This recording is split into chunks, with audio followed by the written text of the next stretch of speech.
संगमनेर तालुक्यातील साकूरमध्ये चक्क पेटती मशाल घेऊन महाविकास आघाडीची जंगी सभा। शिर्डी लोकसभा मतदारसंघाचे उमेदवार भाऊसाहेब वाकचौरे यांच्या प्रचारार्थ साकूरमध्ये महाविकास आघाडीची जाहीर सभा। तब्बल 10,000हून जास्त गर्दी। राष्ट्रीय लोकराज्य न्यूज नेटवर्क साकूर पठार भाग। आताची सर्वात मोठी बातमी समोर येत आहे ती म्हणजे संगमनेर तालुक्यातील साकूरमध्ये महाविकास आघाडीच्या नेत्यांची मोठी जंगी सभा पाहायला मिळाली। या सभेची सुरुवात ती मशाल घेऊन साकूरमधून फेरी काढण्यात आली आणि या पेटत्या मशालीने ही जंगी सभा अख्ख्या संगमनेर तालुक्यात गाजली। या सभेसाठी संगमनेर सहकारी साखर कारखान्याचे संचालक इंद्रजित भाऊ थोरात, मिलिंद कानवडे, कैलास वाकचौरे, ॲडव्होकेट सरगट साहेब, कृषी उत्पन्न बाजार समितीचे सभापती शंकरराव पाटील खेमनर, भाऊसाहेब थोरात सहकारी साखर कारखान्याचे संचालक इंद्रजित पाटील खेमनर, महिला बाल कल्याण समितीच्या सभापती सौ मीराताई शेटे, विजय भाऊ फिरोदिया, गुलाबराजे भोसले, योगेश पाटील खेमनर तसेच महाविकास आघाडीचे सर्वच संगमनेर तालुक्यातील मोठे नेते उपस्थित होते। ही एक संगमनेर तालुक्यातील जंगी सभा पाहायला मिळाली। शिर्डी लोकसभा मतदारसंघाचे उमेदवार भाऊसाहेब वाकचौरे यांच्या प्रचारार्थ साकूरमध्ये भव्य जंगी सभा पाहायला मिळाली। या सभेमध्ये प्रचंड गर्दी होती। काही लोकांना बसायला जागा नव्हती, एवढी गर्दी होती। साकूर हे एक तालुका लेवलचं गाव आहे। या साकूरला 40 गावं जोडलेली आहेत। या शिर्डी लोकसभा मतदारसंघातील ज्या उमेदवाराला निवडून यायचे असेल तर साकूर हा गट खूप महत्त्वाचा मानला जातो आणि या साकूर पठार भागातूनच तो उमेदवार विजयी होत असतो। आणि या सभेला असणारी गर्दी पाहिल्यानंतर असे चित्र पाहायला मिळाले की महाविकास आघाडीचे उमेदवार भाऊसाहेब वाकचौरे यांचा पारडं जड असणार आहे, कारण त्यांनी 2009 ते 14 या वर्षी या शिर्डी लोकसभा मतदारसंघातून निवडणूक लढवली होती आणि ते विजयी झाले होते। आणि त्यांनी या शिर्डी लोकसभा मतदारसंघामध्ये खूप कामही केले आहे। त्या कामाची पावती म्हणून जनतेने आज त्यांना परत संधी दिली आहे।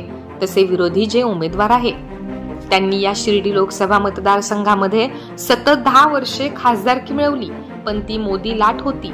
त्या मोदी लाटेमुळे हे निवडून आले होते।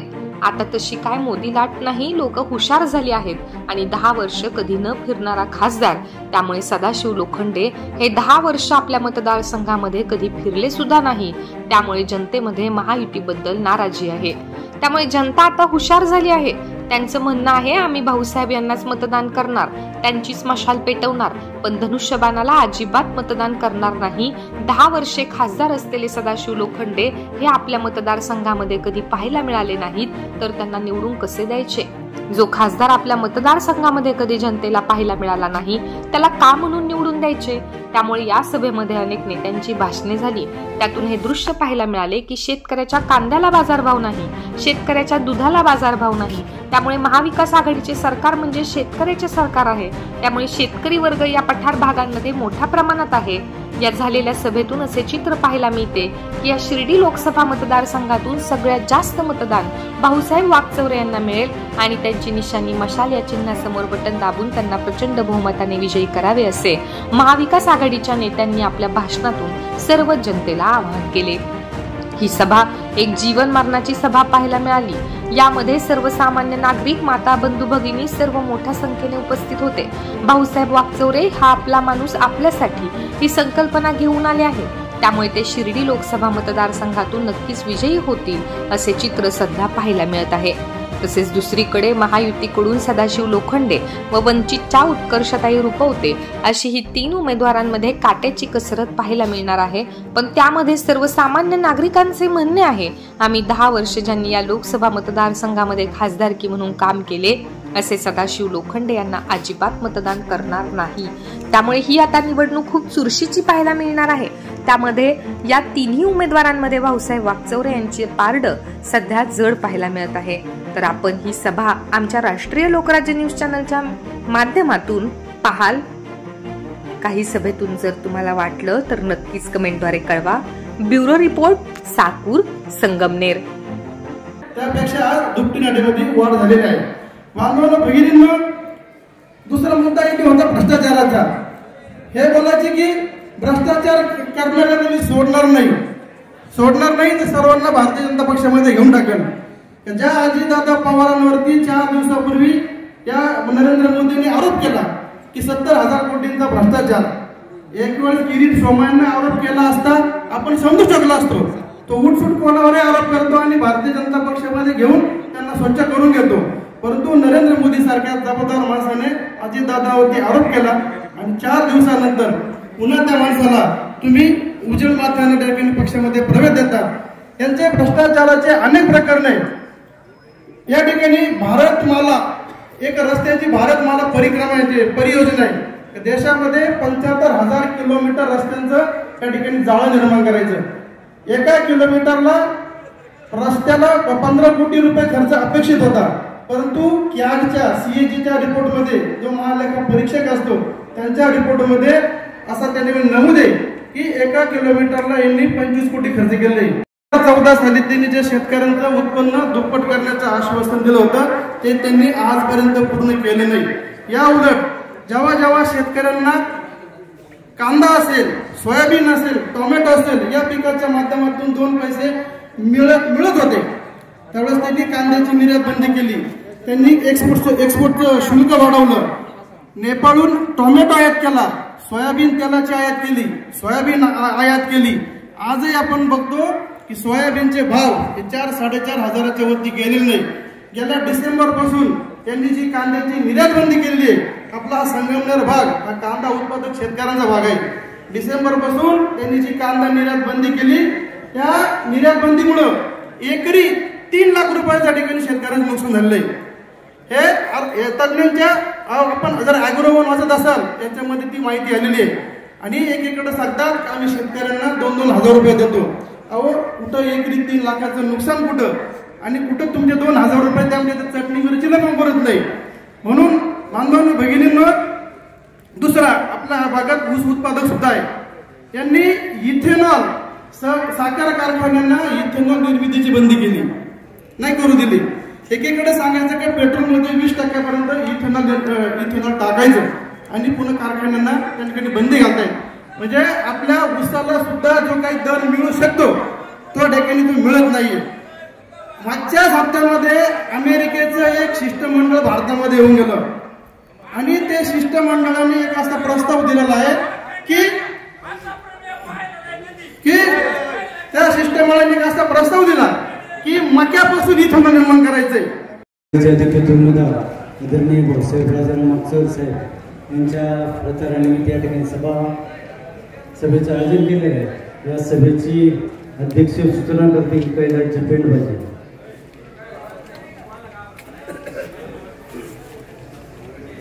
आजच्या प्रचार सभेचे अध्यक्षस्थान आपले साकूरगावचे प्रतिष्ठित व्यापारी विजयभाऊ फिरोद्या यांनी स्वीकारावं असं साकूर ग्रामस्थांच्या वतीने मी त्यांना विनंती करतो. या योजनेला अनुमोदन देतील मनसूर कासम पटेल.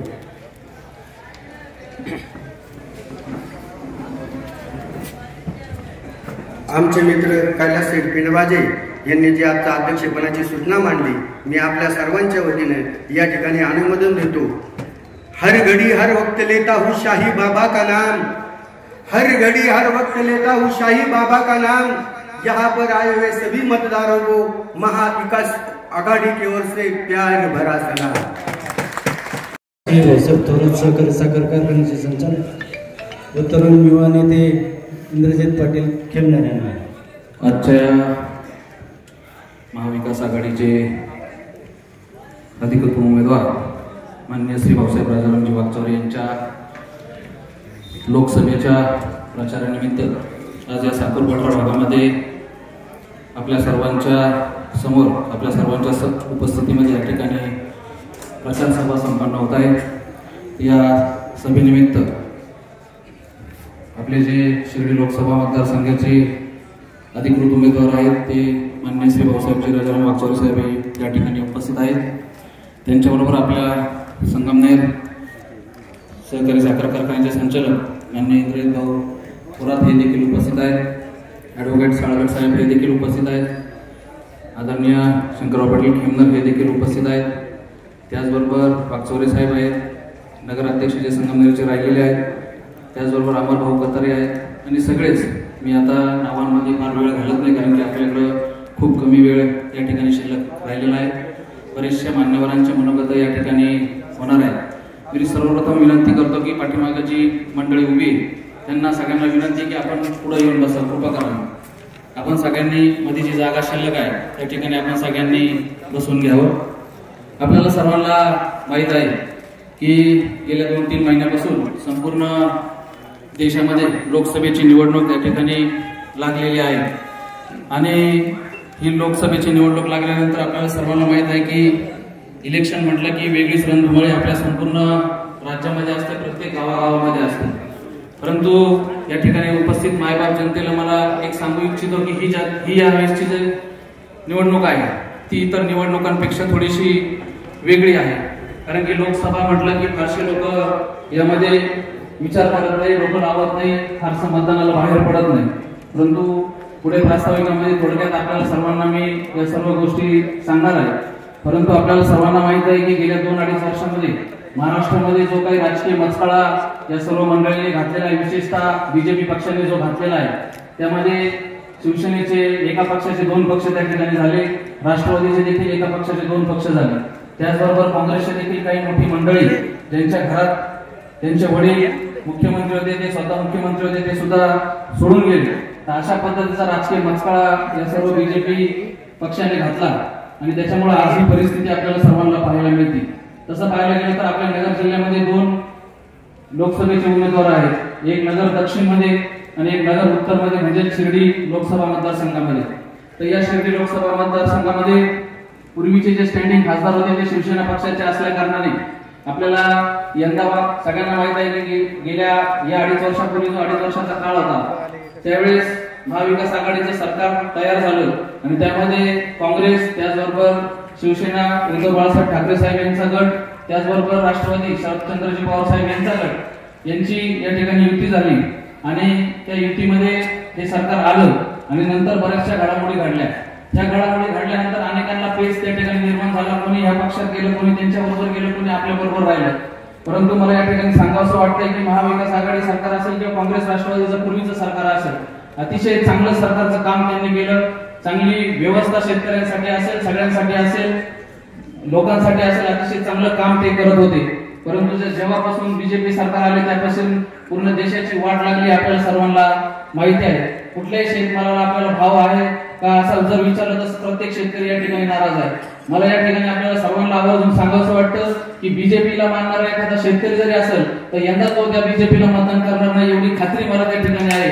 कारण की इतकी बेकार अवस्था त्या ठिकाणी करून ठेवली. आधीच्या वक्त्यांनी आपल्याला कांद्याच्या निर्यातीबद्दल सांगितलं, टोमॅटोच्या नेपाळवरून आयात केलेल्याबद्दल सांगितलं, अनेक गोष्टी आहेत, अनेक आपण भाषण करू शकतो, मोठमोठाले मुद्दे आहेत. परंतु या ठिकाणी मला आपल्याला सगळ्यांना सांगायचं की आपले जे भाऊसाहेबजी राजारामजी वाकचौरे साहेब जे आहेत ते अतिशय चांगला अनुभव असणारं व्यक्तिमत्व आहे. यापूर्वी ते खासदार राहिलेले आहेत आणि ज्यावेळेस ते खासदार राहिलेले आहेत ते बऱ्यापैकी आपल्या संपूर्ण पाठराभाग असेल, संपूर्ण संगमनेर तालुका असेल, त्या ठिकाणी त्यांनी कुठला ना कुठलं बारीक सारीक काम त्या ठिकाणी केलं आहे. सभामंडप असेल, शाळा खोल्या असेल, रस्त्यांचे काम आहेत, असे अनेक त्या ठिकाणी कामं केलेले आहेत. दुसरा त्यांना प्रशासनाचा चांगला नाटक अनुभव आपल्याला सगळ्यांना माहित आहे की ते शिर्डी संस्थांमध्ये सीईओ राहिले, बीडीओ लेवलला त्यांनी काम केलेलं आहे.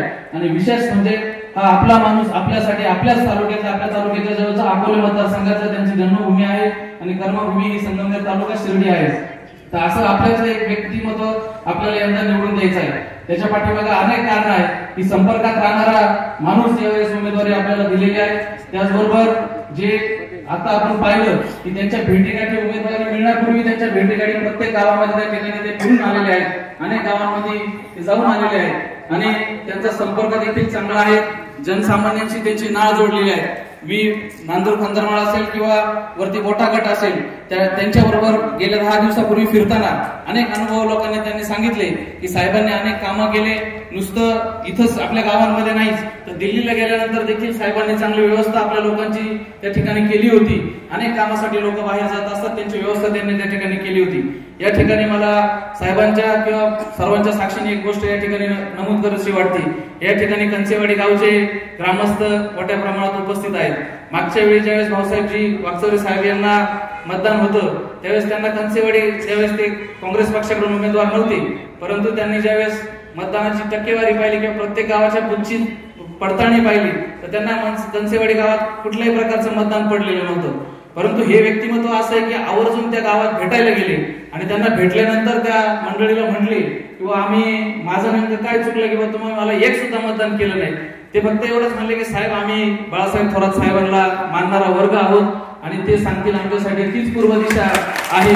परंतु ह्या उमेदवारांनी यांनी इतकं मोठं मन दाखवलं की त्यांनी त्याच ठिकाणी सांगितलं की तुम्ही जरी मला मतदान नाही केलं तरी मी तुम्हाला 5 लाख सभा मंडप त्या ठिकाणी मंजूर करून देतो. असं हे व्यक्तिमत्व आहे. कुठलाही द्वेष मनात न ठेवणारं व्यक्तिमत्व आहे. आपण सर्वांनी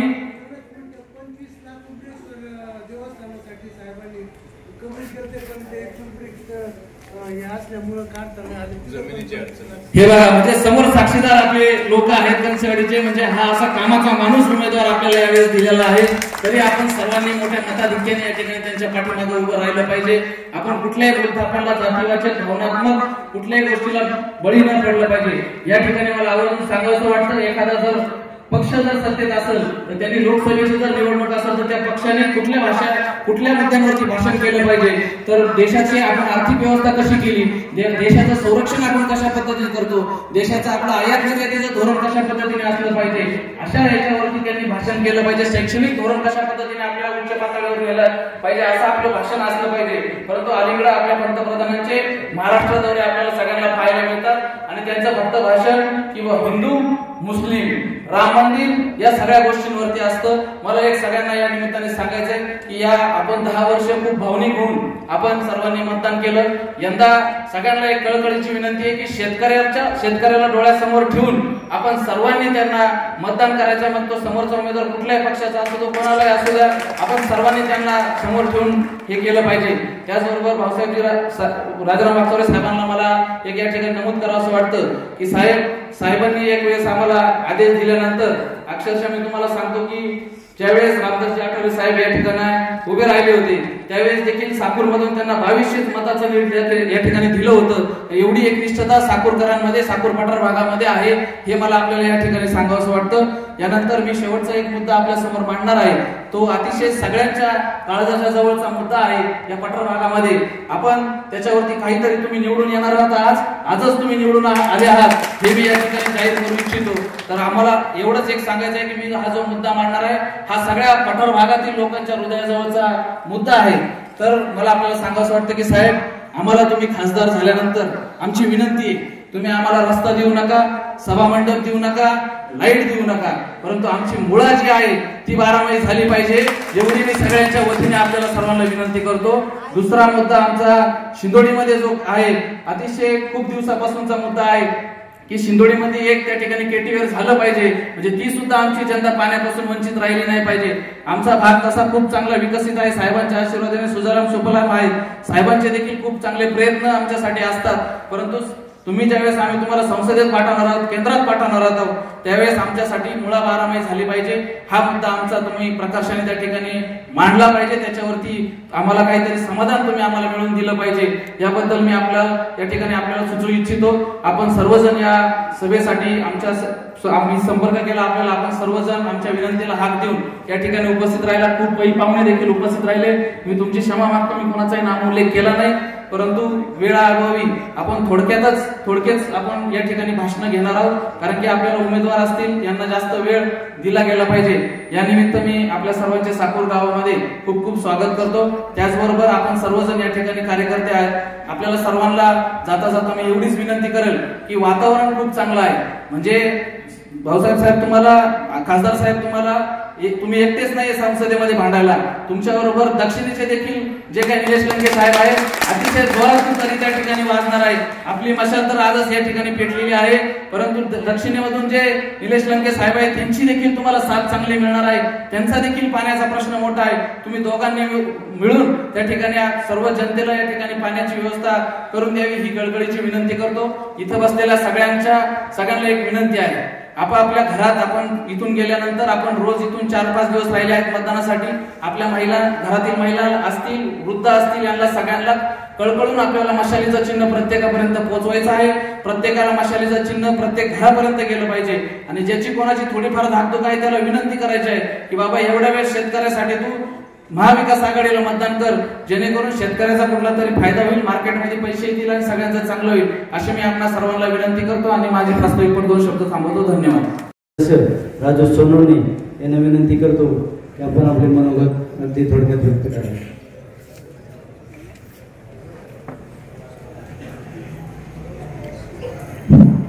आजच्या कार्यक्रमाचे अध्यक्ष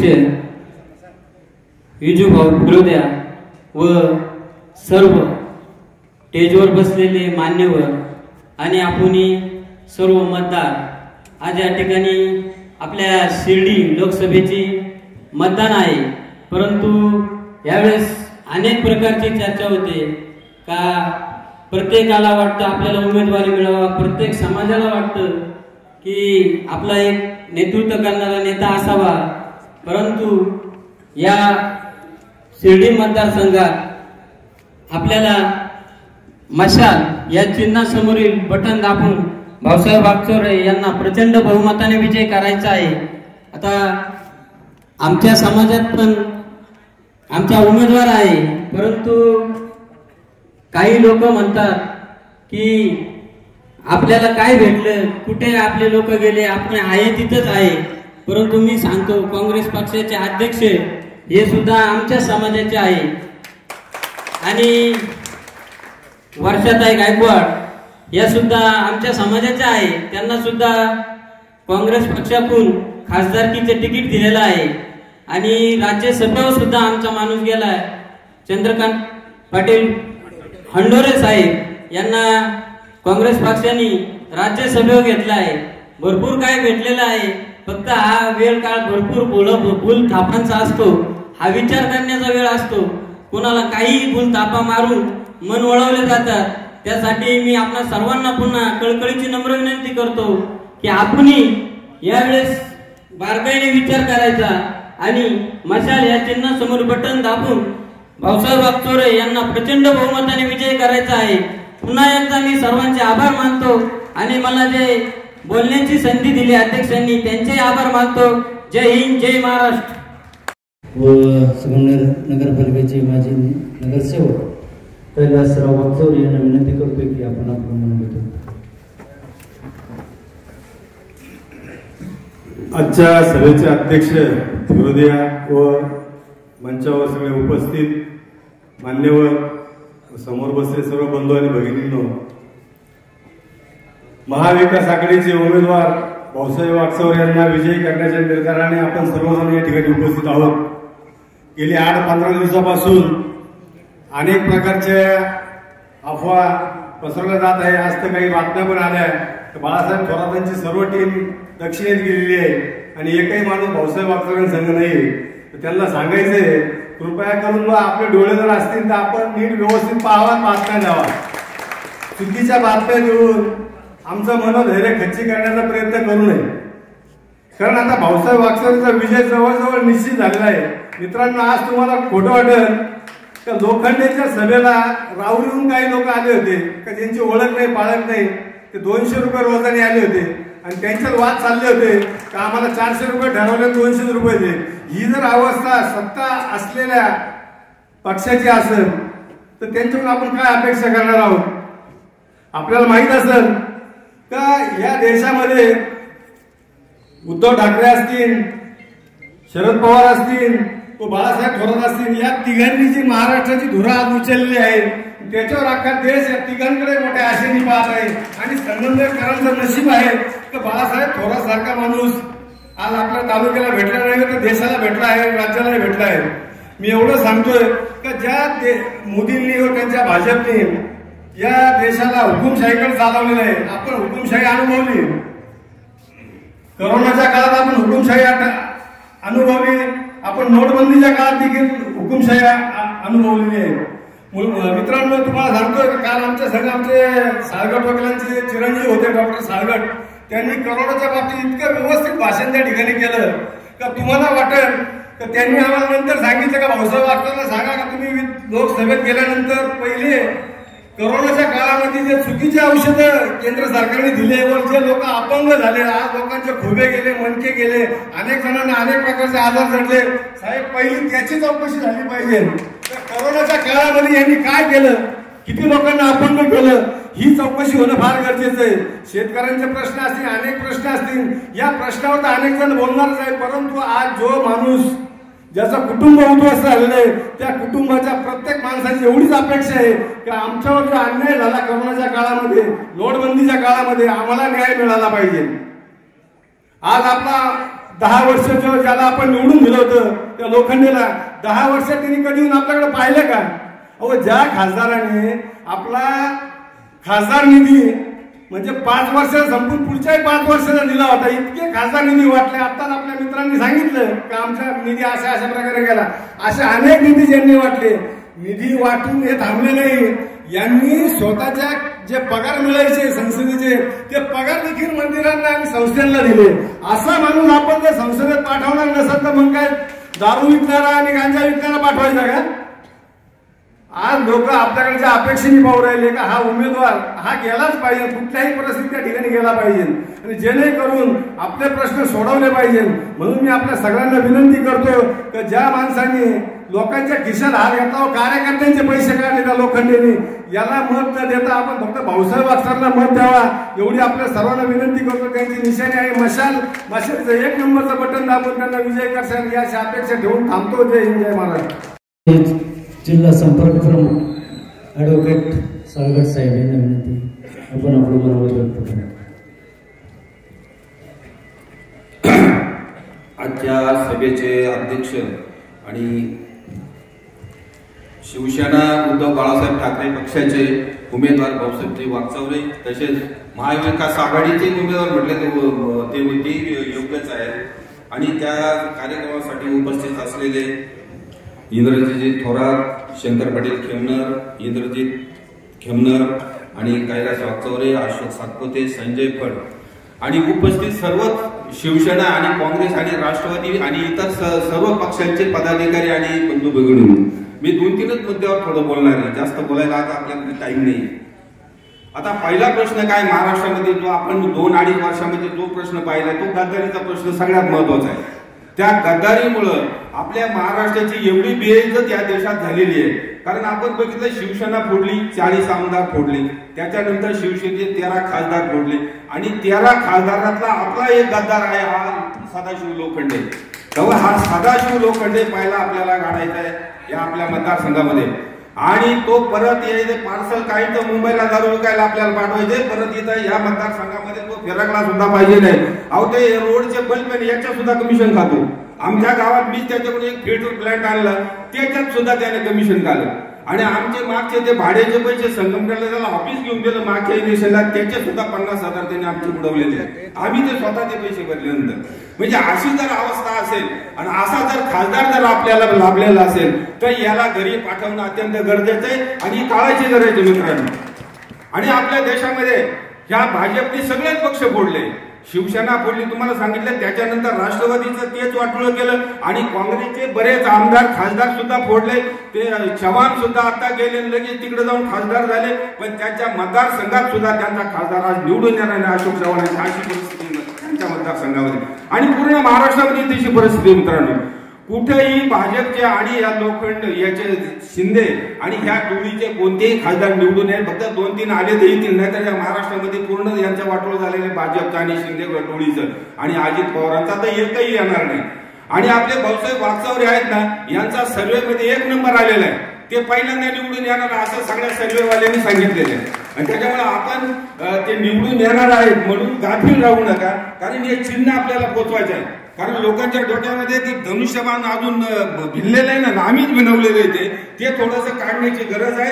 कारण ते आपल्याकडून घेऊन ते त्या गद्दारांना दिलेलं आहे, धनुष्यबाण दिलं, नाव दिलं, पण तरी आज महाराष्ट्रामध्ये उद्धव ठाकरे साहेब यांच्यासारखा एकाला प्रतिसाद मिळणार नाही आणि त्याच्या मागे संपूर्ण या महाराष्ट्रातील जनता आज उभी आहे.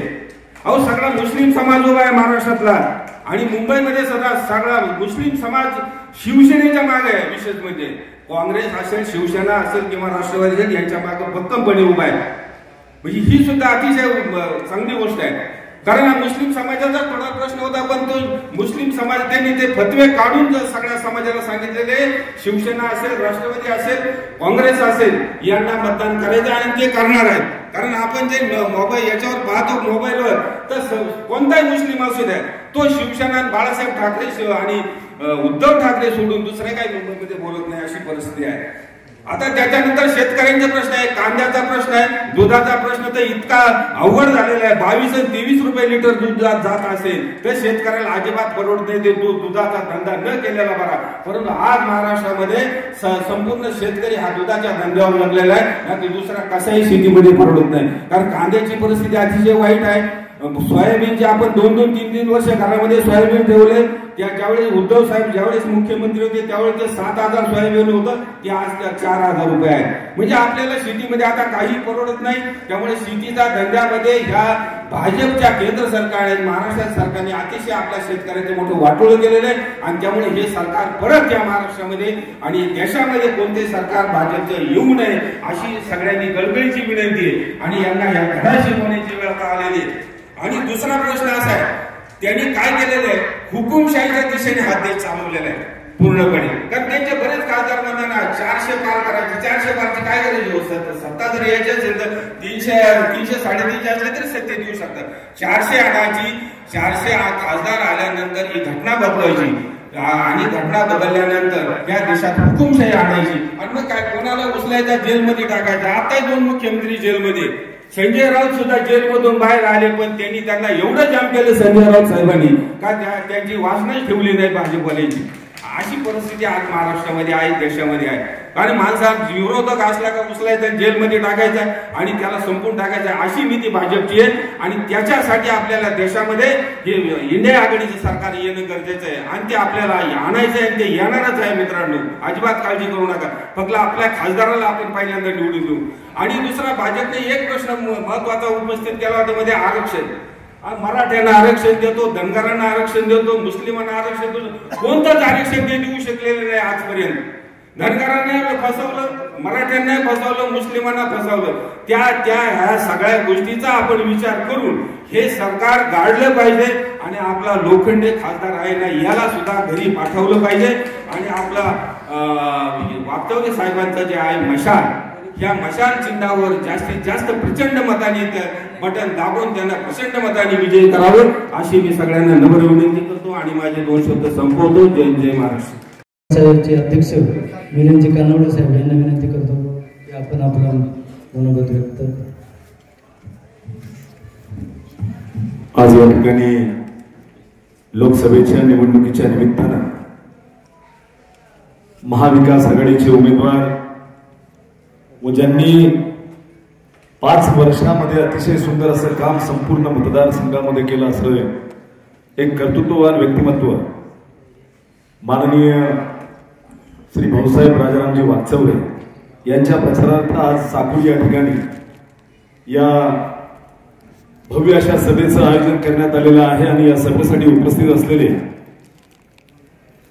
आपल्या सर्वांचे लाडके उमेदवार माननीय भाऊसाहेबजी वागचौरे, सहकार मंत्री भाऊसाहेब थोरात सहकारी साखर कारखान्याचे सामान्य संचालक माननीय इंद्रजित भाऊ थोरात, आपल्या सर्वांचे मार्गदर्शक आणि कृषी उत्पन्न बाजार समितीचे सभापती सन्माननीय शंकर पाटील खेमदार, त्याचप्रमाणे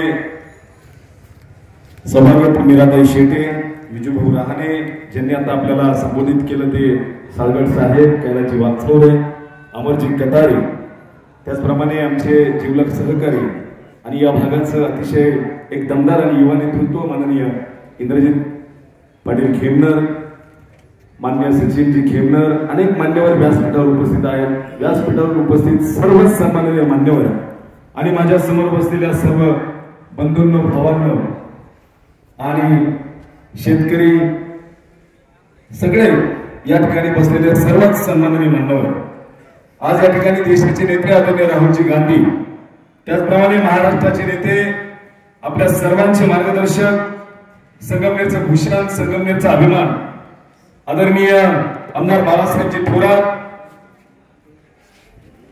त्याचप्रमाणे जाणते नेते खासदार शरदचंद्रजी पवार साहेब आणि शिवसेनेची कमान त्यांनी सांभाळलेली आहे असे शिवसेना प्रमुख माननीय उद्धवजी ठाकरे यांच्या नेतृत्वाखाली आज महाराष्ट्रामध्ये लोकसभेची निवडणूक होत आहे. आणि या लोकसभेच्या निवडणुकीच्या निमित्तानं आपण सर्वजण या लोकसभेच्या निवडणुकीला सामोरं जात असताना आज या ठिकाणी मी आपल्या सर्वांना संबोधित करत असताना फक्त आपल्या संदर्भातल्या 2 गोष्टी या ठिकाणी मी मांडणार आहे. अनेक मान्यवरांनी या ठिकाणी आपल्या भावना व्यक्त करताना सांगितलं की कांद्याला भाव नाही, दुधाला भाव नाही. काही प्रश्न या ठिकाणी मी आपल्या समोर मांडणार आहे. या 2 गोष्टीमुळे आपल्या साखर भागाचं किती नुकसान झालेलं असेल याचा कधीही आपण हिशोब केलेला नसेल. इथं दातीर बाबा बसलेले. बाबा तुम्ही कांदे लावले असतील, किती एकर कांदे होते? 4 एकर कांदे होते. 4 एकर कांदे केले, एकरी 200 गोण्या कांदा निघतो. 4 एकरामध्ये साधारण 800 गोण्या कांदा निघाला असेल. आणि त्या कांद्याला मागील 3 महिन्यापासून भाव होता साधारण 7 रुपयापासून तर 12.5 ते 13 रुपयापर्यंत. खरं बोलतोय मी? अहो सगळ्यांना विचारतोय, खरं बोलतोय ना? आपण सगळे कांदा उत्पादक आहोत. मी मगाशी शंकर दादांना विचारलं की आपल्या साखर पट्ट्यामध्ये किती कांद्याचं उत्पादन होतं, ते म्हटले खूप उत्पादन होतंय. आमचा आगार आहे, साखर म्हणजे आमचा आगार आहे कांद्याचा. बाबांनी 4 एकरामध्ये कांदा केला, एका गुणीमध्ये 50 किलो कांदा आपण भरतो. जर त्यांनी कांदा 12 रुपयाला दिला असेल, आज कांद्याचा बाजार काय लागत होता? मी तुमच्याकडून उत्तराची अपेक्षा करतोय. कांद्याचा बाजार काय लागत होता आज? 3,000, 2,500, 3,500, आपण 2,000 रुपये पकडू. 20 रुपये जर कांद्याला दर असला मिळाला असता आपल्याला, आणि जर दातीर बाबांनी तो कांदा 12 रुपयांनी विकलेला असेल, जो सगळ्यात जास्त भाव विदरलाय. अनेक लोकांनी आपल्या शेतकरी बांधवांनी 7 रुपयांनी विकलाय, 8 रुपयांनी विकलाय, 9 रुपयांनी विकलाय, 10 रुपयांनी विकलाय. पण आपण 12 रुपये बाजार धरला आणि तोच कांदा जर 20 रुपयांनी विकला गेला असता तर एका किलो मागं कमीत कमी 8 रुपयाचा फरक त्या ठिकाणी पडलेला आहे. एका किलो मागं 8 रुपयाचं आपलं नुकसान झालेलं आहे.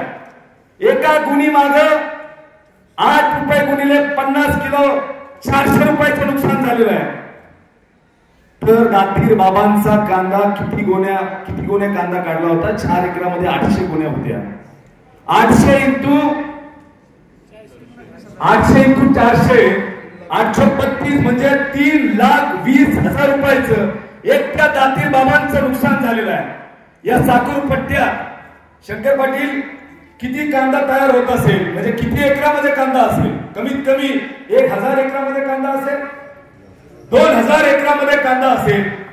जर एकरी 80,000 रुपयाचा फरक पडलेला आहे तर 2,000 एकरा मागे 2,000 गुणिले 80,000 8 गुणे 16 कोटी रुपयाचं नुकसान. 16 कोटी रुपयाचं नुकसान हे फक्त या साखर पट्ट्याचं झालेलं आहे. किती मोठा तोटा आपला झालेला आहे आपल्या शेतकरी बांधवांचा. आणि हे कशामुळे झालं हे तुम्हाला माहित आहे? जे या देशाचे पंतप्रधान नरेंद्रभाई मोदी त्या ठिकाणी बसलेले आहेत, यांनी या कांद्याची निर्यात बंद केलेली आहे. आणि ही निर्यात बंद याच्यासाठी केली की शहरातल्या लोकांना कांदा स्वस्त मिळाला पाहिजे. अरे बाबा, शहरातली लोक सुद्धा आमचीच लोक आहेत, त्यांना कांदा स्वस्त द्यायचा असेल तर दे, पण आमचा कांदा कमीत कमी हमी भावाने तरी घे. जो कांदा आम्ही रात्रंदिवस कष्ट करून उत्पादित करतो, आमच्या रक्ताचं आम्ही पाणी करतो, त्या कांद्याला जर आम्हाला सन्मानजनक भाव जर मिळत नसेल तर आमचा शेतकरी जिवंत राहील का? जेवढा खर्च त्या कांद्याला येतो तेवढंच उत्पन्न आज तेवढं सुद्धा मिळत नाही, तोंडाला तोंड सुद्धा मिळत नाही. अशी परिस्थिती आज संपूर्ण देशामध्ये निर्माण झालेली आहे, सगळ्या शेतकऱ्यांची निर्माण झालेली आहे.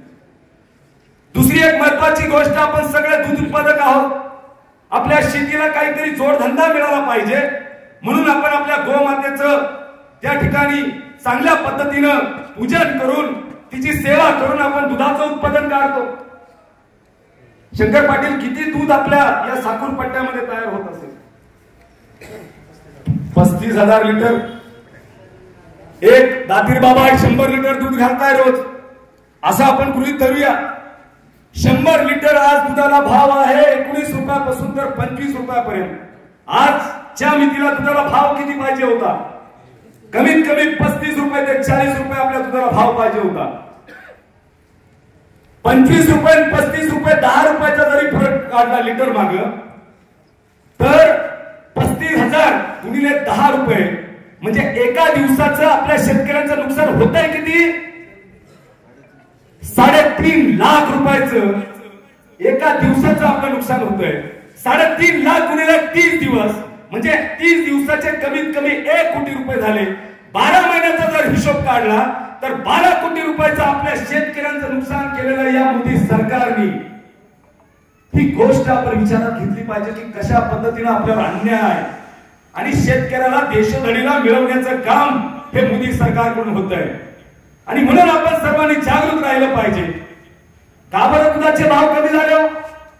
जो सरकार महाराष्ट्र सरकार महानंदा सरकार दूध संघ चालवत होता, ज्याला आपले सर्व दूध संघ त्या ठिकाणी जाऊन दूध देत होते, तो महानंदाचा संघ यांनी बंद पाडला आणि अमूलचं दूध या महाराष्ट्रामध्ये हे आणून विकताय गुजरातच्या अमूलचं. म्हणजे आमच्या शेतकऱ्याला प्रामाणिक भाव मिळाला नाही पाहिजे, त्याची आर्थिक उन्नती नाही झाली पाहिजे, त्याला सन्मानाने जगता आलं नाही पाहिजे. अशा पद्धतीचं काम, गलिच्छ आणि हीन दर्जाचं काम माझ्या मोदी सरकारकडून होत आहे. म्हणून माझी आपल्या सगळ्यांना कळकळीची विनंती आहे की कांद्याच्या बाबतीत 16 कोटी रुपयाचं नुकसान झालेलं आहे या 3 महिन्यामध्ये आपल्या शेतकऱ्यांचं. आणि एका शेतकऱ्याचं 3.5 लाखाचं, 1 एकर कांदा असेल तर 80,000चं, दुधाचं जर 100 लिटर एखादा शेतकरी दूध घालत असेल तर 10 रुपयांनी 1,000 रुपयाचं रोजचं त्याचं नुकसान होत आहे. महिन्याचं 30,000 रुपये आणि वर्षाचं 3,60,000 रुपयाचं नुकसान हे एका सर्वसामान्य शेतकऱ्याचं होत आहे. हा विचार आपण केला पाहिजे की कशा पद्धतीने आपली पिळवणूक होते, कशा पद्धतीने आपला छळ होतोय. म्हणून माझी आपल्या सर्वांना अंतःकरणापासून विनंती आहे, यांनी आपल्याला संपवण्याचं ठरवलंय. शेतकरी या देशातला संपला पाहिजे, गुलाम झाला पाहिजे, त्याच्या हातात पैसे राहिले नाही पाहिजे. अरे माझ्या शेतकरी भावाची एकच अपेक्षा आहे, आमच्या आया बहिणी रात्रंदिवस त्या शेतामध्ये काम करत असतात, ते जे काम करतात त्याला योग्य न्याय मिळाला पाहिजे. आणि तो न्याय देण्याचं काम आदरणीय खासदार राहुलजी गांधी यांनी त्यांच्या मॅनिफेस्टो मध्ये दाखवलेलं आहे. शेतकऱ्याला सन्मानजनक भाव द्यायचं सुद्धा त्यांनी त्याच्यात दिलेलं आहे. आणि तुम्ही आतापर्यंत जेव्हा राहुलजी गांधी यांनी जाहीरनामा काढला, जिथं जिथं आश्वासनं दिलेली आहेत ती सर्व आश्वासनं फक्त आणि फक्त राहुलजी गांधी यांनीच पूर्ण केलेली आहे.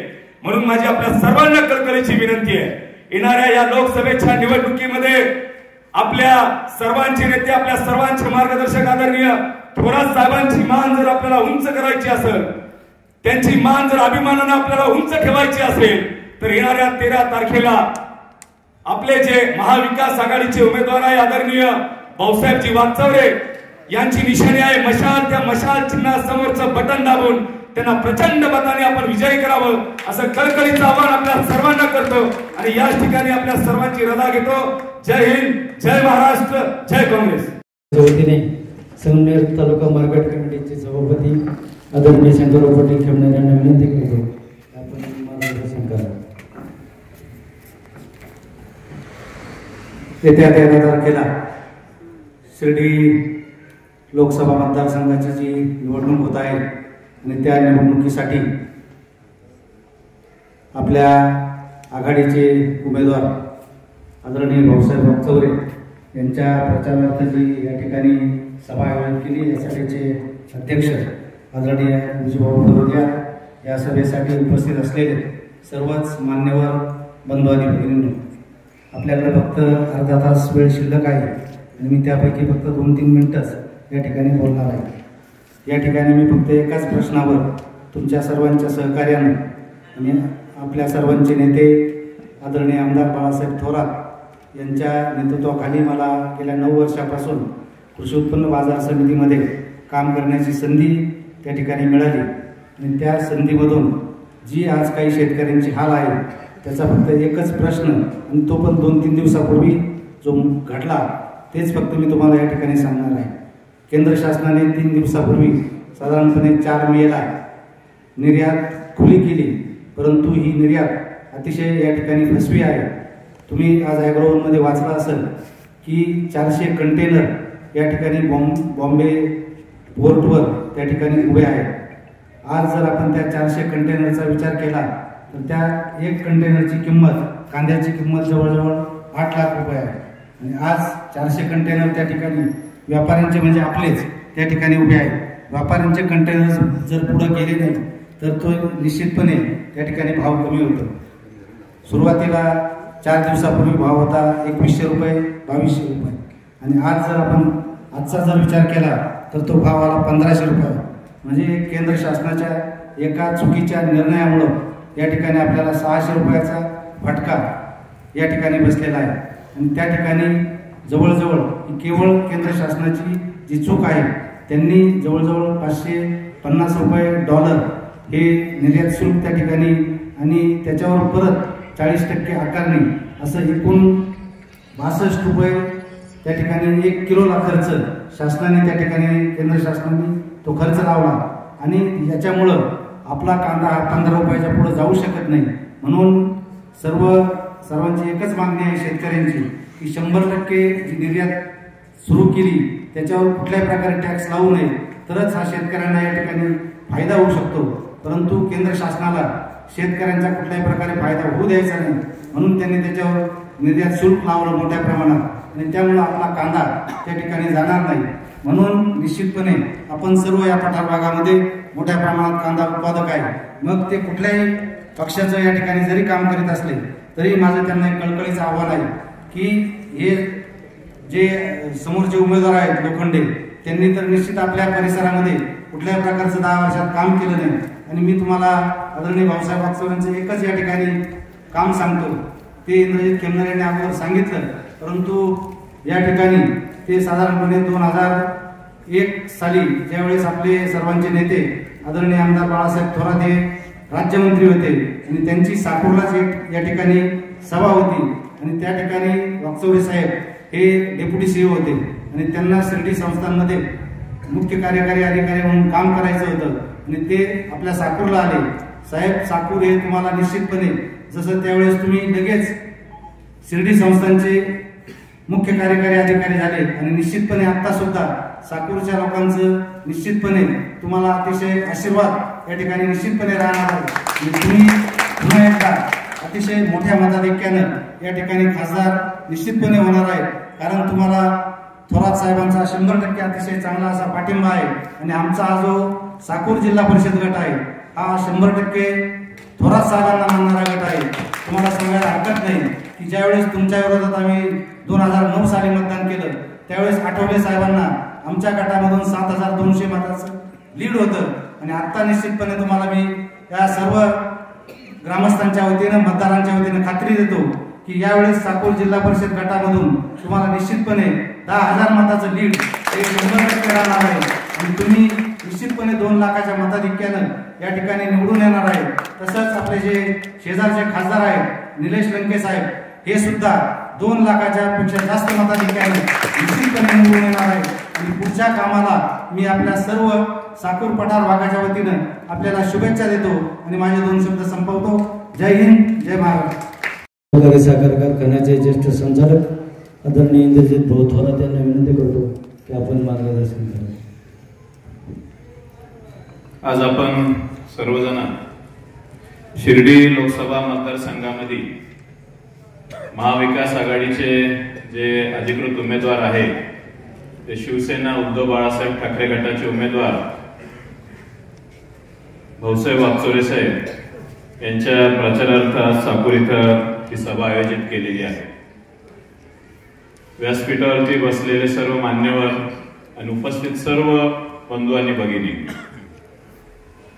आपण आता सुरुवातीच्या वक्त्यांचे सर्व विचार त्यांनी मांडलेले सगळे विषय आपण ऐकले. ही निवडणूक आपल्यासाठी का महत्वाची आहे याचा जर का आपण विचार केला तर एक शेतकरी वर्ग म्हणून जर का आपण विचार केला तर शेतीचे जे धोरणं आहेत, आज आपण बघतोय की शेती करायला गेलो आपण तर शेतीचं नांगरणीपासून असेल तर त्याला लागणारं डिझेल असेल, त्याच्यानंतर लागणारं बियाणं असेल, त्याच्यानंतर लागणारं खतं असतील, त्याच्यानंतर लागणारे फवारे असतील, या सर्व गोष्टींवरती जीएसटी हा द्यावा लागतो. आणि तो जीएसटीचा जर का आपण विषय घेतला तर साधारणतः 3-3.5 एकरचा जो शेतकरी असतो आणि तो एक शेती करतो तर त्याला वर्षाकाठी जीएसटी म्हणून 25,000 ते 30,000 रुपये हे त्याला भरावे लागतात. हे जीएसटी हा प्रकार काँग्रेसच्या काळात नव्हता. 2014च्या पहिल्याचा जर का आपण मनमोहन सिंगचा काळ बघितला तर त्यावेळेला जीएसटी कधीच आपल्याला लागलेला नव्हता. आणि जर का यांनी 25,000 रुपये आपल्याकडनं घ्यायचे आणि परत आपल्याला म्हणायचं की किसान सन्मान योजना म्हणून आम्ही देतोय, काय देतोय तर 6,000 रुपये देतोय. म्हणजे आपल्या खिशातलेच 25,000 रुपये काढायचे आणि परत 6,000 रुपये द्यायचे. आणि उद्या जाऊन आपण जर का त्यांना म्हणायला गेलो की आमच्या शेतीमालाला बाजारभाव नाहीये, तर त्यावेळेला यांचं काय उत्तर आहे की तुम्हाला दिले ना 6,000 रुपये. जो शेतकरी, जे सरकार या शेती उद्योगाला जर का न्याय देत नसेल, आता शंकर पाटलांनी सांगितलं की कांद्याच्या बाबतीत काय झालं. हा कांदा जर का निर्यात केला असता आणि काहीही त्याच्यात नियम अटी न करता निर्यात केला असता तर आज आपल्याला कमीत कमी 33-34 रुपये भाव आरामशीर मिळाला असता. ज्या वेळेला यांनी कांदा निर्यातीचं धोरण ठेवलं त्यावेळेला कांदा मायामध्ये 21 रुपयापर्यंत गेला. एक दिवस फक्त 21 रुपयापर्यंत राहिला आणि दुसऱ्या दिवशी ज्यांनी ज्या वेळेला अटी वगैरे सगळ्या टाकल्या तर अटी टाकल्यानंतर आज आपण बघतोय की कांदा जर का आपल्याला निर्यात करायचा असेल तर केंद्र शासनाला जवळजवळ 20 ते 25 रुपये किलो मागे द्यावे लागणार आहे.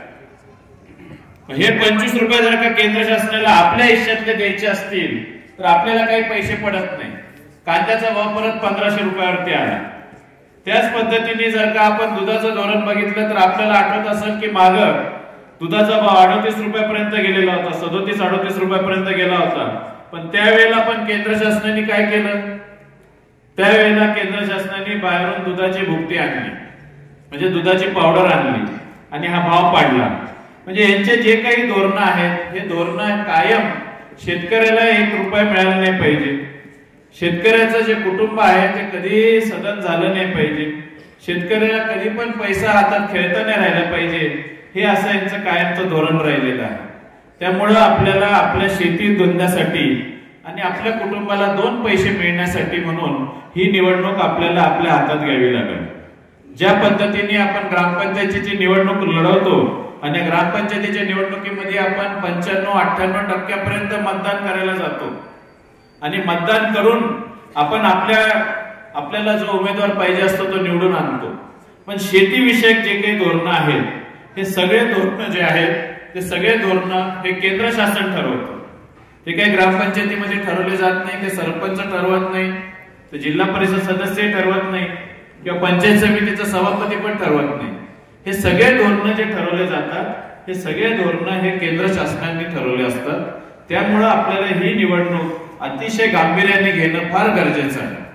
या निवडणुकीला जर का आपण गांभीर्याने घेतलं नाही तर पुढचे 5 वर्ष आपल्याला आपल्या शेतीमालाचा भाव चांगला मिळाला नाही, आपल्या खताच्या किमती फार वाढवल्या, आपल्याला जीएसटी एवढा लागला, जीएसटी तेवढे पैसे घेतले, हे विषय मांडण्याचे आणि बोलण्याचा अधिकार पण आपल्याला राहणार नाही.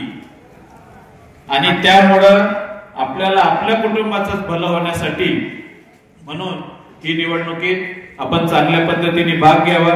काँग्रेसच्या जाहीरनाम्यामध्ये राहुल गांधी साहेबांनी सांगितलेलं आहे की शेतीमालासाठी जे काही खतं लागतील, औषधं लागतील त्याच्यावरचं जीएसटी ते एकदम कमी करणार आहे. त्याचप्रमाणे ही निवडणूक दुसऱ्या अर्थाने पण महत्वाची आहे, कारण ज्या वेळेला 2014ला मोदी साहेबांनी सांगितलं होतं की दरवर्षी 2 कोटी युवकांना नोकऱ्या दिल्या जाणार आहेत, म्हणजे आजपर्यंत जवळजवळ 20 कोटी मुलांना, आपल्या तरुणांना नोकऱ्या मिळायला पाहिजे होत्या. पण आपण बघतोय की ज्यांना नोकऱ्या होत्या 2014च्या पहिले त्यांच्या पण नोकऱ्या गेलेल्या आपल्याला दिसत आहे. राहुल गांधी साहेबांनी त्यांच्या जाहीरनाम्यामध्ये सांगितलेलं आहे की ज्या 30 लाख नोकऱ्या ह्या केंद्र शासनाच्या आणि राज्य शासनाच्या ज्या जागा शिल्लक आहेत आणि जे भाजप सरकारचं प्लॅन चाललाय, भाजप सरकारचं म्हणणं आहे की त्याचं खासगीकरण करायचं आणि त्यामुळे ह्या ज्या काही जागा भरलेल्या नाहीयेत त्या जागा जसं इंडिया आघाडीचं सरकार येईल त्या पहिल्या कॅबिनेट मीटिंग मध्ये त्या जागा भरण्याबद्दलचा ठराव होणार आहे आणि त्यानंतर त्या जागा भरायची जाहिरात निघेल, परीक्षा होईल आणि ह्या वर्षाअखेर म्हणजे दिवाळीच्या आसपास तिथं त्या मुलांना 30 लाख मुलांना नोकऱ्या मिळणार आहेत. त्याचप्रमाणे जे मुलं शिकले आणि काही कारणांमुळे जर का त्यांना नोकरी मिळाली नाही तर त्यांना पण 1 लाख रुपये वर्षाला हे सरकार, केंद्र शासन हे त्यांना मदत म्हणून देणार आहे जोपर्यंत त्याला नोकरी लागत नाही. अशा अनेक धोरणं, महिलांच्या बाबतीत पण चांगलं धोरण त्यांनी घेतलेलं आहे. ज्या गरीब कुटुंबातल्या महिला आहेत त्या गरीब महिलेला वर्षाला 1 लाख रुपये देण्याचं पण त्यांनी जाहीरनाम्यामध्ये नमूद केलेलं आहे. आपण बघतोय की आता सध्या असं दिसतंय की मोदी साहेब हे राज्यात इतक्यांदा येतात ते, म्हणजे जसं ग्रामपंचायतीच्या वार्डात जशा सभा घेतल्या जातात तसं दर 2 दिवसांनी येऊन ते सभा घेतात. आणि सभा घेत असताना एखादा माणूस, पंतप्रधान सारखा माणूस, यांनी काय विषय मांडायला पाहिजे? आपण एखादा ग्रामपंचायत सदस्य हाने जर का पहिले 5 वर्ष ग्रामपंचायतचे सदस्य म्हणून काम केलेलं असतं, तो पण पुढच्या निवडणुकीला जर का उभा राहिलेला असेल तर तो त्या मतदारांना जाऊन सांगतो की इथून पुढं की मी गेले 5 वर्ष मी ह्या वार्डामध्ये हे काम केलं, ह्या वार्डात मी गटार केली, ह्या वार्डात मी रस्ता केला, इथं जायला रस्ता नव्हता तिथं मुरुम टाकला, ह्या गोष्टी तो सर्व सांगत असतो. आणि आज आपण काय बघतोय? आज आपल्याला असं आढळून येतंय की मोदी साहेब येतात आणि सांगतात काय की काँग्रेसने 60 वर्षात काय केलं. दुसरा विषय काय की राम मंदिर बांधलं. तिसरा विषय काय की काश्मीरमध्ये 370 कलम हटवलं. अरे ज्या काश्मीरमध्ये 370 कलम हटवलं ते कशासाठी हटवलं? 370 कलम मध्ये 2 भाग आहेत, अ आणि ब. त्यातलं अ भाग मध्ये काय आहे की तिथं कुणाला पण जमिनी विकत घेता येतात. मला आता कुणीतरी हात वर करून सांगावं की याच्यापैकी किती जणांनी काश्मीरमध्ये जमीन विकत घेतली? बरोबर आहे. काश्मीरमध्ये जमीन कुणाला विकत घ्यायची होती हा विषय तुम्हाला मी सांगा. काश्मीरमध्ये जमीन जी विकत घ्यायची होती, आता आपण बघतो की इलेक्ट्रिक वरच्या स्कूटर निघाल्यात, इलेक्ट्रिक वरची गाडी निघाली आणि त्या इलेक्ट्रिक वरच्या गाडी आणि स्कूटर साठी जी बॅटरी बनवली जाते ती लिथियम या खनिजापासून बनवली जाते, जे की भारतात कधी सापडलेलं नव्हतं. आणि आपण सोनं म्हणतो तर सोन्याच्या 10 पट ते लिथियमची किंमत आहे. आणि त्या सोन्याचा, त्या लिथियमचा फार मोठा खजिना त्या काश्मीरमध्ये आढळला आणि त्या अडाणीला घ्यायचा होता, म्हणून त्याला तिथं जमीन विकत घ्यायची होती आणि ती जमीन खोदायची होती आणि त्याच्यातून तो लिथियम काढायचा होता आणि त्याच्या बॅटऱ्या बनवायच्या होत्या. म्हणजे जे काही सांगतात ते फक्त त्याच्या व्यापारी मित्रांना कसा फायदा होईल त्याच्यासाठी हे धोरणं घेतले जातात. आपल्याला आठवत असं की आपल्याला ज्यावेळेला शरद पवार साहेब हे कृषी मंत्री होते आणि आपले साहेब राज्यात कृषी मंत्री होते त्यावेळेला 72,000 कोटीची एवढी मोठी, जवळजवळ 72,000 कोटीची माफी, कर्जमाफी ही पूर्ण शेतकऱ्यांसाठी साहेबांनी केलेली होती. या पूर्ण देशातल्या शेतकऱ्यांसाठी केलेली होती. आज या मोदी सरकारने त्यांच्या व्यापारी मित्रांसाठी किती कोटीची कर्जमाफी केली असेल बरं? मी तुम्हाला 72,000 कोटीचा हिशोब याच्यासाठी सांगितला की हा आकडा सांगितल्यानंतर तुम्हाला कळलं जवळजवळ 16 लाख कोटीची कर्जमाफी केली या व्यापारी मित्रांसाठी.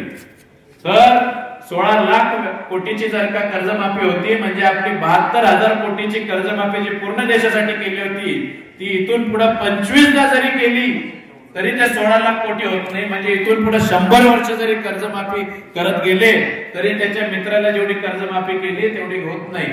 तर अशा अनेक विषय आहेत. वेळ आता कमी राहिलेला आहे. तर येत्या 13 तारखेला आपल्याला मशाल हे जे चिन्ह आहे या मशाल चिन्हाच्या समोर बटन दाबून आपल्याला भरघोस असं मतदान हे वाकचौरे साहेबांना पाडलं पाहिजे. आणि आपल्या हक्काचा माणूस जो शेतीविषयक जे काही प्रश्न असतील ते सर्व प्रश्न हे दिल्ली दरबारी मांडल आणि आपल्याला जे काही धोरणं शेतकऱ्यांसाठी जे काही धोरणं करून घ्यायचे आहेत, जे फायद्याचे धोरण करून घ्यायचे आहेत ते धोरणं तिथं जाऊन मान्य करून घेईल. याच्यासाठी आपल्याला वाकचौरे साहेबांना पाठवणं अत्यंत गरजेचं आहे. त्यामुळे मी आपल्या सर्वांना आवाहन करतो की मशाल हे चिन्ह आपण सगळीकडे पाठवावं, सगळ्यांना समजून सांगावं आणि आपण ज्या पद्धतीने प्रत्येक घर वाटून दिलेले आहेत त्या प्रत्येक घरात जाऊन चांगल्या पद्धतीने प्रचार करावा. ईव्हीएमचं डेमो मशीन आलं तर ते पण प्रत्येक घरात जाऊन आपण त्याचं लोकांना त्याचं प्रात्यक्षिक करून दाखवावं एवढी मी आपल्याला विनंती करतो. थांबतो. धन्यवाद. आघाडीचे अधिकृत उमेदवार भाऊसाहेब वाकचौरे साहेब यांना विनंती करतो की आपण आपलं मनोगत व्यक्त करा.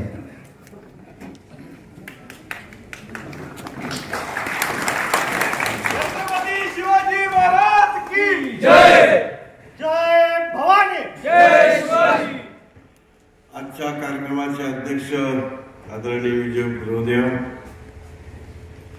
व्यासपीठावरील सगळेच मान्यवर, महाविकास आघाडीचे सगळेच नेतेगण, काँग्रेस, राष्ट्रवादी, शिवसेना, संभाजी ब्रिगेड, आम आदमी, सर्व पक्षाचे नेते, आमच्या सर्व भगिनी, साकोरमधील सर्वच या ठिकाणी उपस्थित सगळेच, या पंचक्रोशीतील सगळेच नेते, बंधू आणि वगैरे, अत्यंत शांत चित्ताने आपण सर्व ही सभा ऐकता. खरं म्हणजे साकूर या पठार भागाची बाजारपेठ, साकूरमध्ये जे घडतं ते पठारामध्ये पावतं आणि तसंच होतं. तेव्हा आजची सभा ही देखील याच निमित्तानं होईल की इथे झालेली चर्चा ही देखील पांगेल आणि लोकांना कळेल. खरं म्हणजे या ठिकाणी येऊ घातलेल्या 13 तारखेच्या लोकसभेच्या निवडणुकीचा काळ अत्यंत थोडा राहिलेला आहे. 4 दिवसाचा काळ राहिलेला आहे. महाविकास आघाडीचा उमेदवार म्हणून मी उभा आहे. आदरणीय शरदचंद्रजी पवार असतील, आदरणीय उद्धव साहेब असतील, आदरणीय बाळासाहेब थोरात असतील, महाविकास आघाडीचे राष्ट्रीय नेते असतील, राष्ट्रीय पातळीवर आणि राज्य पातळीवर या महाविकास आघाडीचा उमेदवार आपल्या समोर उभा आहे. देशामध्ये ही इंडिया आघाडी का झाली याचं चिंतन म्हणून जर केलं तर आपल्या लक्षात येईल की गेली 10 वर्ष या देशामध्ये जे काही चालू आहे, जे आपल्याला वेगवेगळ्या प्रकारानं अनुभवायला मिळतं की ज्याचा परिणाम थेट आपल्यावर होतो आहे. इंद्रजीत साहेबांनी सांगितल्याप्रमाणे किंवा कानोडे साहेबांनी सांगितल्याप्रमाणे अशा प्रकारची धोरणं या देशामध्ये राबवली जात आहेत की ज्याच्यामध्ये शेतकऱ्याचं हित पाहिलं जात नाही, व्यापाऱ्याचं हित पाहिलं जात नाही. फक्त या देशामध्ये आपूची गोळी देऊन लोकांना धर्मामध्ये तेढ निर्माण करायची. तो हिंदू, तो मुस्लिम आणि रामाच्या नावानं फक्त जयघोष करत, राम तर सगळ्यांचा आहे, तुमचा आहे, माझा आहे, कुणाची मक्तेदारी नाही, पण राम आमचाच आहे, आमचीच मक्तेदारी असं म्हणायचं आणि त्या नावानं मतं मागायची. 10 वर्ष हे चालू आहे. हा खेळ आता संपवायची वेळ आलेली आहे. घोषणा किती झाल्या? अनंत घोषणा झाल्या. सुरुवातीची घोषणा होती 15 लाख तुमच्या खिशामध्ये टाकले जातील, तुमच्या खात्यात टाकले जातील. आले का पैसे?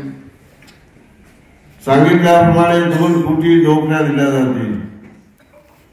काय काय सांगितलेलं आहे? झालं का?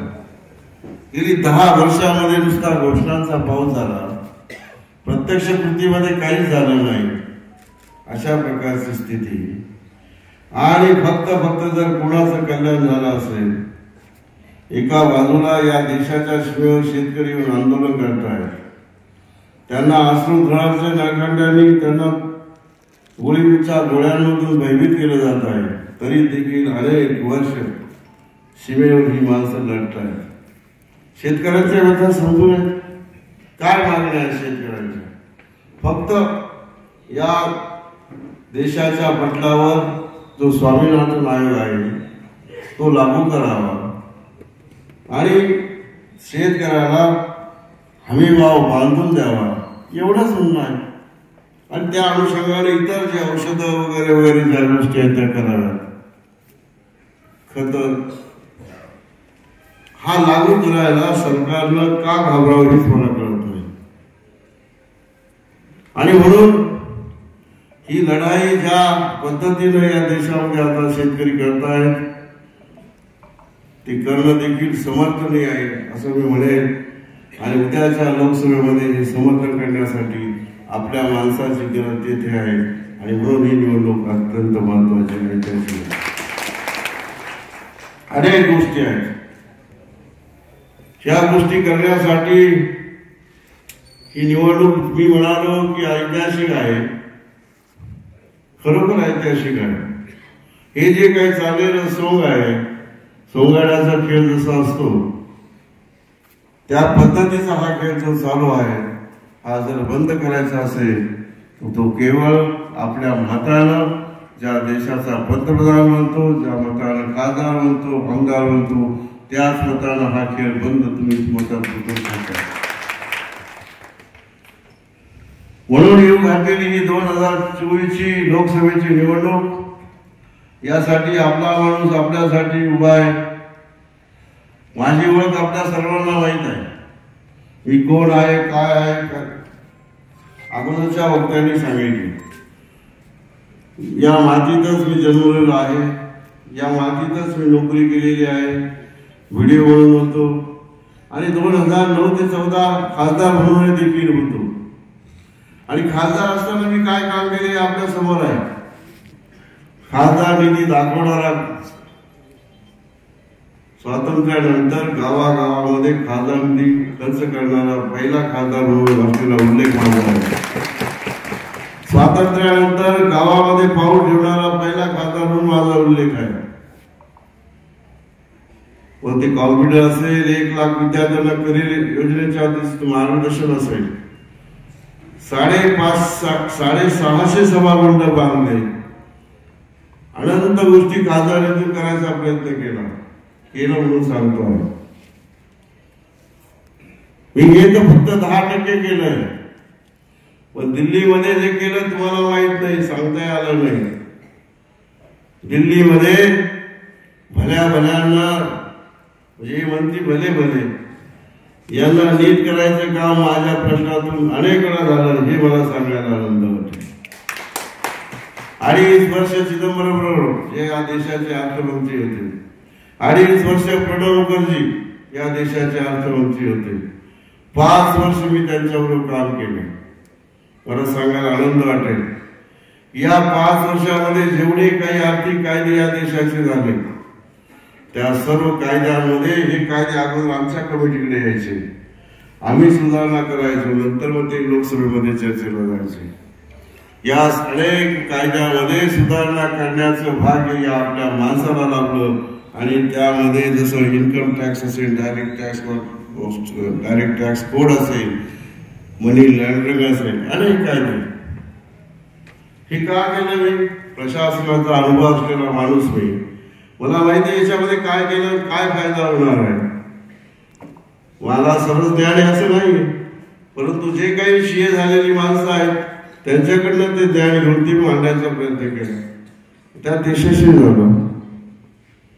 5 वर्ष मी जाती आणि जमातीचा मेंबर होतो, पण याच प्रशासनाच्या अनुभवावरून खूप बोलायचं होतं, पण टाइम त्या अनुभवावरून मी सांगायला आनंद वाटेल. या देशातील सर्व जे काही आहे त्यांच्या साक्षी काढायचं काम सर्व राज्य सरकार असतील, देशातील सर्व राष्ट्रीयकृत बँका असतील या देशातील, त्यांच्या साक्षी काढायला फक्त अग्रेसर होता तो आपला माणूस, आपला खासदार. हे मी या ठिकाणी अभिमानानं सांगेन. लोकसभेमध्ये माझा 6वा नंबर आला. मांडलेल्या कपात सूचना असतील, खरं म्हणजे एकच वाक्य सांगतो, सांगितलं पाहिजे. दिल्लीतले सारे अधिकारी मला घाबरायचे. का घाबरायचे? की माझे प्रश्न असे होते की मी मांडलेली कपात सूचना असली की ते गडबडून जायचे आणि माझ्या तोंडामध्ये आम्ही फक्त तुम्हाला घाबरतो, कारण तुमच्या सूचनेनं देशातून आम्हाला सारं विचारावं लागतं.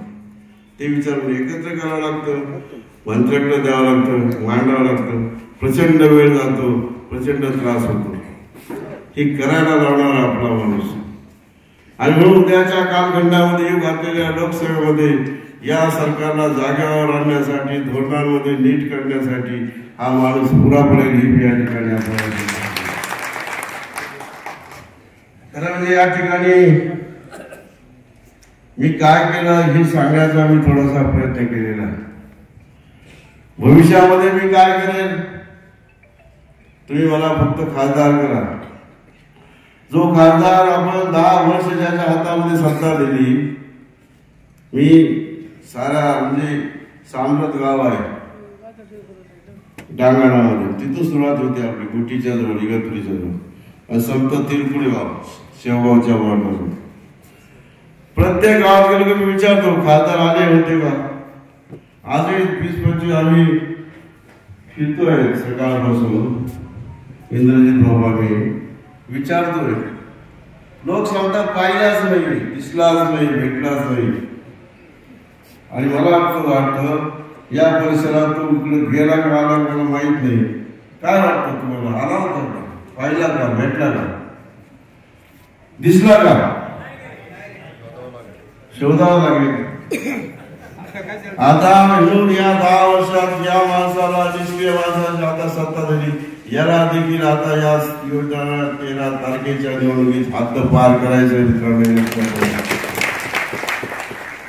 मगाशी म्हटलं कुणीतरी, जो माणूस दारू विकतो, जो माणूस डाग मार चालवतो, मुंबईला राहतो, तो काय करणार.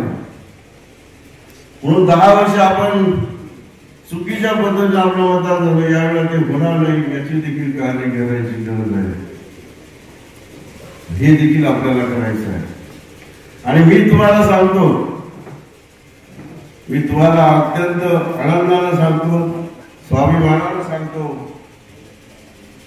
मला फक्त थोडा वेळ राहिलेला आहे, पण या मतदारसंघातील असलेले सगळे महामार्गाचे प्रश्न, जसा समजा हा जो महामार्ग आहे खेड ते पुणे आपणच माझ्या काळात केलेला आहे, अधिकाऱ्यांना नीट करून केलेला आहे. मी या ठिकाणी सांगतो, अनेक ठिकाणच्या त्याच्या त्रुटी होत्या, त्या आता सांगायला वेळ नाही. नाशिक ते पुणे हा लोहमार्ग झाला, तर या मार्गाचं भलं होणार आहे.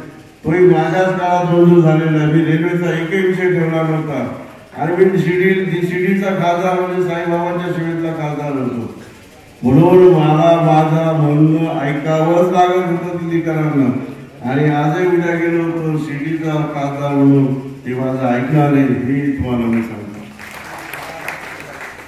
अशा अनेक गोष्टी आहेत. म्हणून इथे जो विषय मांडला गेला इंद्रजितनी, या ठिकाणचं जे ही मुळा नदी आहे ही फार वाईट झाली पाहिजे. मी तुम्हाला निश्चितपणाने सांगतो, याच्यामध्ये काही शास्त्र आहे, याच्यामध्ये काही विज्ञान आहे, याच्यामध्ये काही अधिकाऱ्यांचा समावेश आहे. मला तुम्ही खासदार करा, पहिली बैठक या अधिकाऱ्यांची लावतो साकूरला, मुंबईला नाही तर नगरला. हे पाणी बारमाही, ही नदी बारमाही होईल अशा प्रकारचा खटाटोप प्रयत्न मी केल्याशिवाय राहणार नाही. हा निर्वाणीचा शब्द तुम्हाला आहे. सर्वांचे आलेल्यांचे मी खूप खूप आभार मानतो.